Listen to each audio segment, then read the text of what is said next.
Em nosso estudo de hoje, lição 8 do livro do Portal da Luz, e tem por título Familiares Incompreensivos.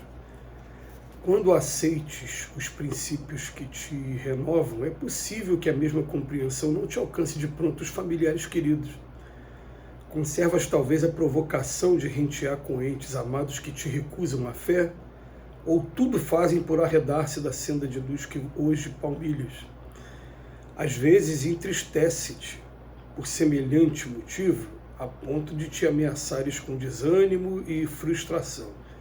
É forçoso, porém, vejas no lar o educandário primeiro de tua fé. A lavoura mais próspera começou na coleção de sementes. A missão mais alta entre os homens, sem dúvida, principia nos testemunhos pequeninos de serviço e abnegação no círculo estreito em que se forma a personalidade. Teu lar, tua escola. Aí dentro serás professor e aluno ao mesmo tempo. Erguer-te-ás na cátedra do dever cumprido e transmitirás o ensinamento vivo do bom exemplo aos que te acompanham. Por outro lado, ouvirás talvez aí nesse abençoado cenáculo de aperfeiçoamento moral frases agressivas ou conceitos ferinos que desconheces na vida pública, a fim de que aprendas paciência e humildade no trato da purificação. As manifestações de desagrado ou corrigenda que aguardaste inutilmente dos teus maiores adversários, provavelmente recolherás em casa dos seres que mais amam. Entretanto, exercita o devotamento e prossegue adiante no cultivo de tua fé. Não te lastimes nem discutas. O embate palavroso deixa o coração encharcado de fel. A opinião dos outros a teu respeito é construída ou retificada à custa de tuas próprias demonstrações de tolerância e bondade. Se a incompreensão te rodeia, serve sempre. Se sofres injúria ou perseguições, serve ainda. Se tudo parece contrariar-te aspirações e desígnios, serve mais. Não descreias de Deus que te segue e te vê. Pela força do exemplo, vencerás. A família é um grande desafio aqui na Terra. É um grande desafio. Teu lar, tua escola, aí dentro serás professor e aluno ao mesmo tempo. É a frase que começa a lição de hoje. O Emmanuel vem chamar a nossa atenção para, se estamos em um mundo de expiações e provas, nós estamos aqui, ou, logicamente, para expiar, ou para provar. Expiação. Expiação seria você sentir as consequências da violação à lei de Deus que a gente praticou em algum momento. Isso significa expiar.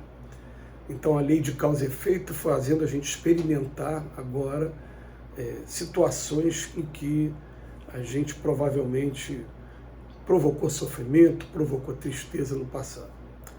Prova.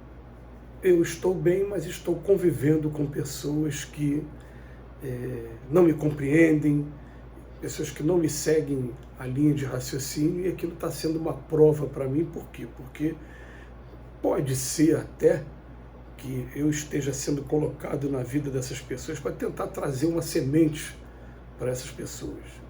E, ao mesmo tempo, para o meu aprendizado de paciência, de resignação com relação a essas pessoas que convivem comigo. Porque a gente vai aprendendo que ninguém consegue mudar ninguém se a pessoa não tiver a iniciativa, a vontade de ser modificada. Ninguém consegue impor a quem quer que seja que haja dessa maneira ou daquela maneira. Vai ser a própria pessoa. Às vezes até consegue fazer, mas consegue fazer naquela coisa do criando hipócritas que daqui a pouco, com o tempo, vão desenvolver um ódio por aquela situação, e quando tiverem liberdade, aí você vai perceber que nunca mais você vai ter aquela pessoa ao teu alcance. Então até consegue sim, né? Mas a gente vai perceber que é dentro da casa, principalmente, que a gente vai ter esses grandes aprendizados. E são grandes aprendizados, a gente é testado o tempo todo, e a gente começa a colocar na cabeça e até mesmo descobrir que nem sempre são espíritos obsessores que estão influenciando o cônjuge, a esposa ou o marido, ou os filhos, ou os pais idosos. Não é isso não, às vezes são os próprios espíritos superiores mesmo, que para poder promover o teste que vem fazendo com a gente, para que a gente um dia se torne realmente um cristão de verdade, ele vai provocando através desse exercício no lar. Então, em mundos de expiações e provas, a frase que sempre ecoa nesse momento: é necessário que hajam escândalos, mas ai daquele que provocar escândalo. É necessário que se tire a pessoa da zona de conforto. É necessário que que seja promovido na pessoa uma maneira dela descobrir a si mesma e descobrir quais são os defeitos que ainda tem para poder começar a lapidar e começar a trabalhar. É necessário, não tem para onde correr. Então, a gente vai pegar as frases do Emmanuel que colocam a gente para pensar muito, porque acreditamos aqui que todos, quando leem uma lição como essa, em algum momento dessa lição toca a gente. Olha, eu aceitei os princípios que me renovam, mas é possível que a mesma compreensão não alcance de pronto os familiares queridos. Quantos de nós aqui, eu sou espírita, mas a pessoa, além de não aceitar e não gostar do espiritismo, ainda ataca e ainda desrespeita de certa maneira, né? Porque eu vou ser muito sincero, né? Cada vez que eu vejo uma pessoa dizendo que eu não sou cristão por não ser espírita, por ser espírita, e que o espiritismo está me levando para o caminho demoníaco, a gente já entende, já convive com esse tipo de expressão há muito tempo, de manifestação há muito tempo. Mas é claro que ela configura um grande desrespeito. É um grande desrespeito. É só inverter a situação. Vou falar, a sua religião que é demoníaca. A pessoa vai se sentir ofendida. Mas, na verdade, algumas manifestações religiosas, elas falam isso com a gente com uma naturalidade, como se fossem donas da verdade. E, principalmente nos últimos tempos que aumentou muito o número de protestantes e os ataques a essas religiões, né, principalmente religiões afro, e também a religião espírita. Então, o que acontece? Conservas talvez a provocação de rentear com entes amados que te recusam a fé. Me recusam a fé, ou tudo fazem para arredar-se da senda de luz que hoje palmeiras. E vão ser alimentados para isso. E vão achar que estão com a razão. E é interessante que, pelo menos a gente como espírita, né, de nossa parte, a gente nunca teve a intenção de converter ninguém. Mas a gente tem a intenção, sim, de fazer com que respeitem a minha posição, a minha escolha.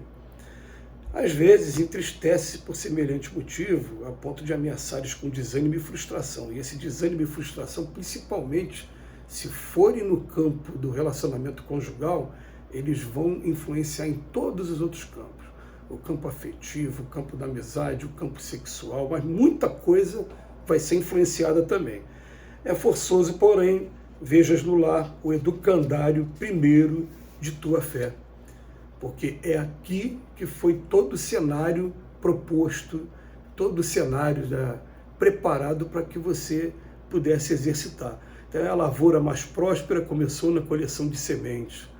A missão mais alta entre os homens começa no testemunho de pequenos serviços.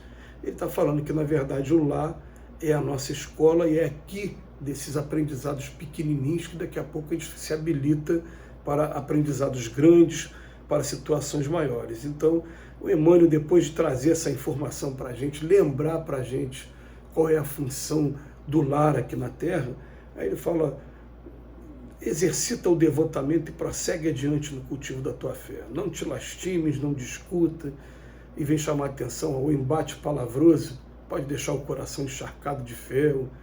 A opinião dos outros também não deve estar influenciando, né? Ela é construída ou retificada à custa das próprias demonstrações de tolerância e bondade. O Emmanuel passa o restante da lição falando para a gente: segue em frente que você não vai conseguir fazer milagre. Você tem o seu compromisso e você tem, vamos colocar aqui, apenas a Deus em primeiro lugar para prestar contas do que você vem fazendo de esforço para poder manter a sua posição e para poder também desempenhar o papel que foi dado por Deus para a gente de educação dentro da nossa família. Que Jesus nos abençoe hoje e sempre.